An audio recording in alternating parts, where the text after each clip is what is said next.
My husband 30s and I 30s female have a toddler son together, Max. Max is a sweet kid but has difficulty in unfamiliar situations and can easily get overstimulated. A little while ago, my husband was on a work trip across the country while I was at home with Max. I got a call one morning from his manager informing me that my husband had been in a car accident and was in the hospital. He couldn't tell me much but said although he was stable it didn't look good and that I should come as soon as I could. I freaked out. I booked a ticket for myself because it would be almost impossible to travel with Max and I could barely afford the last-minute ticket. I called my mom, who lived a few hours away, and asked her to come to watch Max while I was away. At this point, I needed someone to watch Max for the time it would take for my mom to arrive so I could make my flight. Looking back, I probably could have handled the logistics better than this, but I was hysterical and was just doing things as I thought of them. I called 3 friends, 1 didn't answer and 2 couldn't help. Luckily, we live close to my brother and sister-in-law, who has a daughter, nearly adult, Sarah, so we're very close to them. Finally, Sarah answered the door and said her parents were out. I explained the situation and asked if she'd watch Max for a couple of hours until my mum came. I should note that Sarah babysits for a few local families and obviously charges them for her services. We have never asked Sarah to babysit before. She showed some concern for my husband, and when I asked her again, she said something along the lines of, "Well, you'll pay me, right? I usually charge X." I stared at her for a moment, not expecting that response, and then my friend, who didn't answer, called me back and said of course she'd watch Max. So I took Max and left without saying anything to my niece.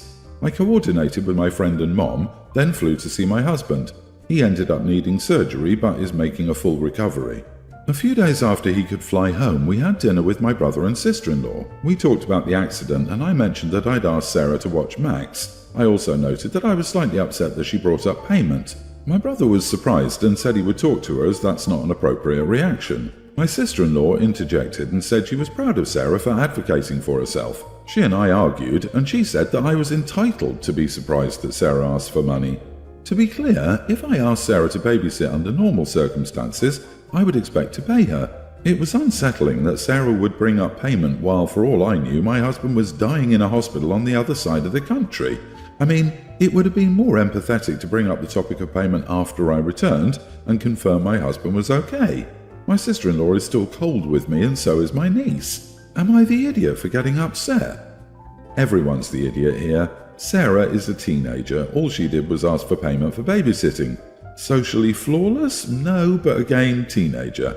People, including in emergencies, will pull crap like, "You should have mentioned it beforehand," when someone asks to be paid after the fact.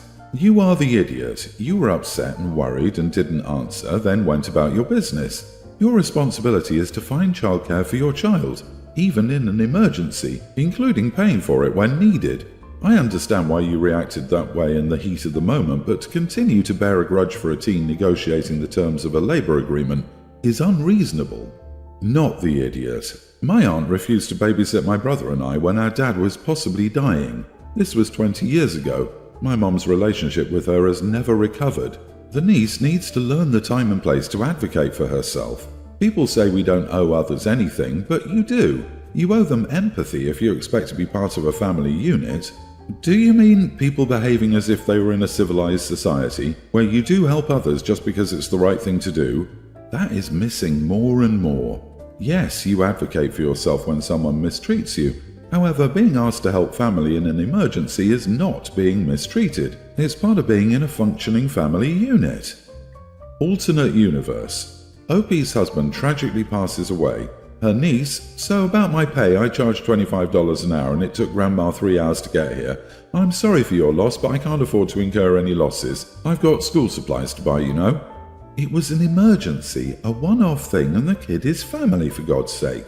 Your niece sadly lacks empathy and decency, as does your sister-in-law. I'll bet had she agreed, you'd have done something nice for her upon your return. Glad your husband will be okay.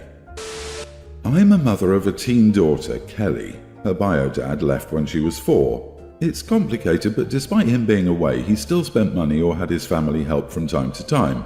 I still struggled to raise her until I met my now husband, Christopher. Christopher is like a dad to Kelly. He's the only father figure she had.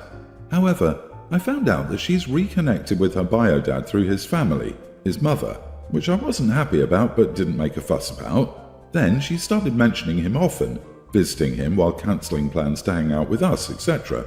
Her justification is that her dad is sick and might be terminal. I say it might be because she's a child and may not know what it means, so she sees him at his friend's house where he's staying now. Christopher and I were planning her birthday party at our house. Kelly told me she'd like to have her bio dad come over to celebrate since he may not be able to be around next year. Christopher said no immediately. He said he wouldn't let that man come into his house, which made Kelly cry, saying they were robbing her of the last chance to make memories with her dad after finally finding him again. I told her that I didn't feel comfortable having him come to the house and be in the same room as him. Her stepsister said that Christopher and I were overreacting and that Kelly wanted her dad to participate in her birthday so badly. So Christopher left the house, and I snapped at Kelly and threatened to cancel the whole thing. Later, when we calmed down, I suggested she goes to celebrate with him, but she said her friends and their parents wouldn't be able to attend. She also said he couldn't throw the party since he was sick. We had another argument, and she started ignoring Christopher and me while staying in her room. She's saying she won't forgive me if I let her dad miss what could be her last birthday with him. Am I being unreasonable, or is she? You are the idiot. This isn't about you. Your daughter has reconnected with her dad and wants him in her life for as long as he's alive, which is not very long at all. I understand you have resentment against him, but he, by your account, helped with money throughout your daughter's life. If this is the hill you want to die on, be prepared for your relationship with your daughter to take a massive dive. Also, she's not a toddler and does know what terminal means. Would you still feel the same way if he weren't terminal but just the guy who left his kid going years without contact and providing the bare minimum, if that, financial support? Illness doesn't change the core of a person. The only difference is it pushes people to try to get forgiveness before death in some hope of getting absolution for their transgressions. Basically, it's all well and good he wants to reconnect on the emotional side, but what about the rest of it? Not the idiot, OP. You're well within your rights to feel uncomfortable and resentful around him, and not want him in your home. But this is a young adult, not a child. Also, she has every right to reconnect with her dad, and you, OP, have zero right to be upset about it. I say this because it comes across this is the thing you have a problem with, not so much the birthday, but the reconnecting in general. OP, you don't have to like the guy. Heck, you don't even have to speak to him. But it would behoove you to be the bigger person here. My sister and I aren't best friends, but we have a pretty good relationship. Good enough that when she got engaged, I assumed I would either be a maid of honor or a bridesmaid. She didn't ask me, despite having a bridal party of 10, but I didn't say anything even though I was a little hurt. I get that it was her wedding and that I wasn't entitled to be in her wedding party, and I eventually got over it. A little afterward, my best friend got engaged and asked me to be maid of honor, and I happily dived into the responsibility, and it's been a lot of fun for the both of us. I've already been able to plan and execute a lot, making the experience fun for my friend and less stressful. On to the issue. My sister's maid of honor honestly dropped the ball. I know I'm going to be biased, but I've received complaints from family members and other friends. She hasn't put any effort into helping my sister with her wedding, didn't plan anything, never responds to my sister's messages, and generally isn't interested. None of my sister's other bridesmaids are stepping up either. They all have a reason for why they can't spend more time on my sis's wedding. My sister recently approached me to plan everything for her: bridal shower, bachelorette, and the actual wedding. She wants me to give her the experience I've given my friend. I was slightly offended because she only asked me after seeing what a great job I did for someone else. But she's my sister, so I told her I'd be willing to help if she made me a bridesmaid. It's the least she could do, and it would make me feel less like an errand girl and part of the wedding. She refused and said I'd make the numbers off and that I didn't have the look she was trying to accomplish, which offended me even more. Like, at this point, I'm just angry, so I said, fine, I don't have to be part of the wedding, but she needs to hire me as a wedding planner because I'm not doing this for free. It takes a huge time commitment to do all of this work. She cried to mom and dad now, and they all call me an idiot because I should do it as a sister, but she's asking me to do hours of work for free, which I feel isn't fair. Now my family is saying I'm ruining her special day by being selfish and making it all about me, so I'm starting to doubt myself. Am I the idiot? Holy entitled princess, Batman! Your sister refused to give you a spot of honor at her wedding, insulted your look, and then cried to mommy and daddy because you're not helping her? How is she even old enough to get married?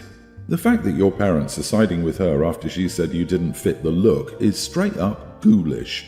You are not the idiot. Unrelated to whether you're a bridesmaid or not, that's too much work to expect, demand, or coax out of someone. Let her figure something else out and enjoy not having any responsibility as a guest. And honestly, I would probably debate even going to the wedding based on the family's behaviour.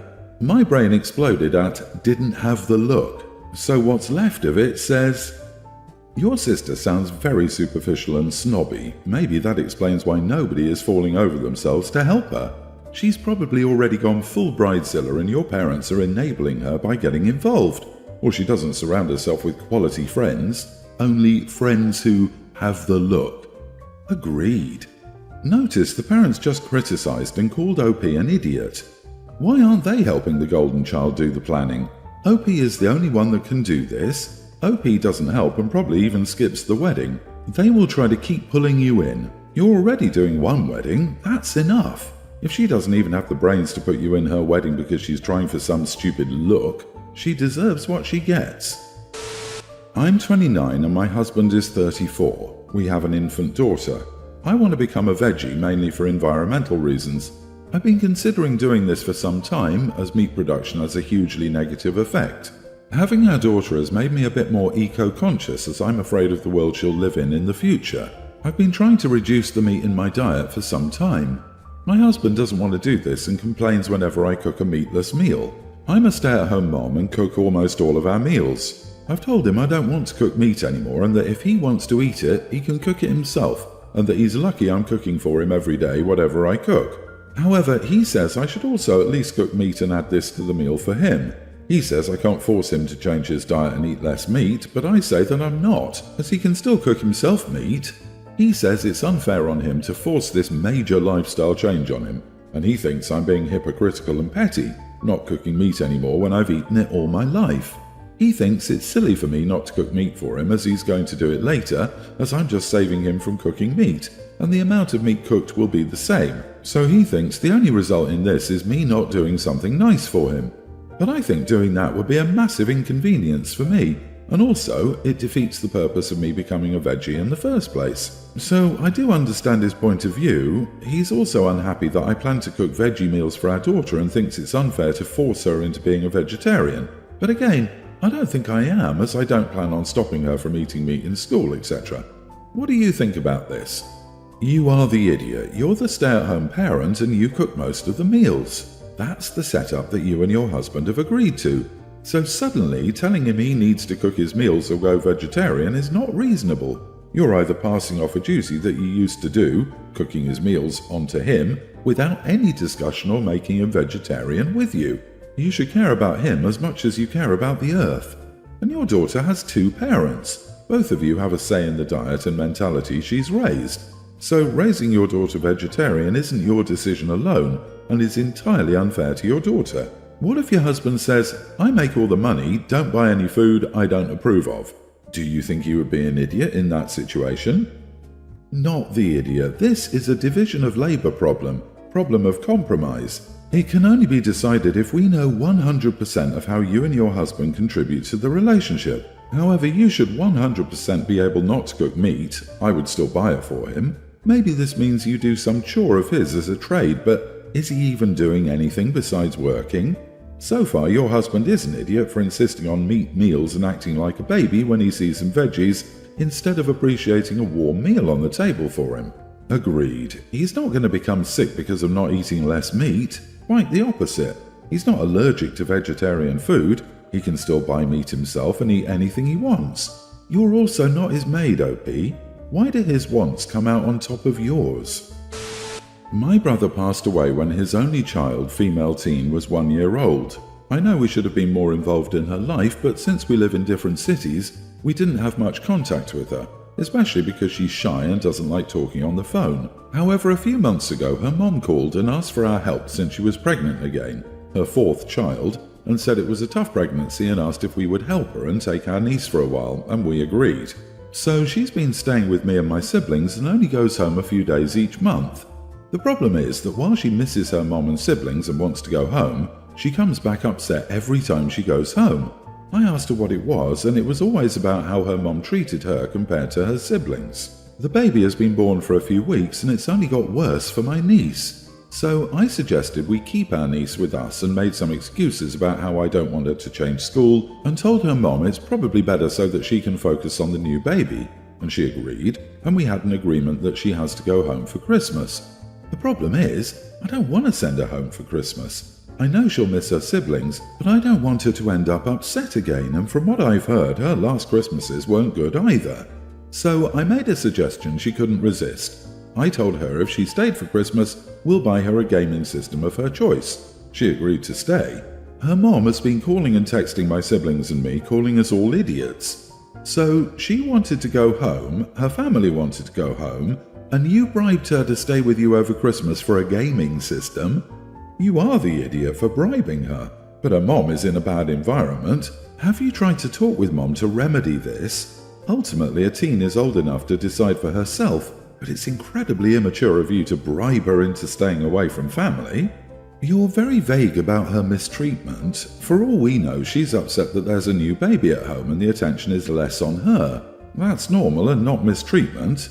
If something unsafe is happening, go through the courts and get legal physical custody and guardianship. If you keep her without permission, her mum could call the cops on you. Don't bribe her to stay. Figure out what's going on and be an adult about how you handle it. Not the idiot.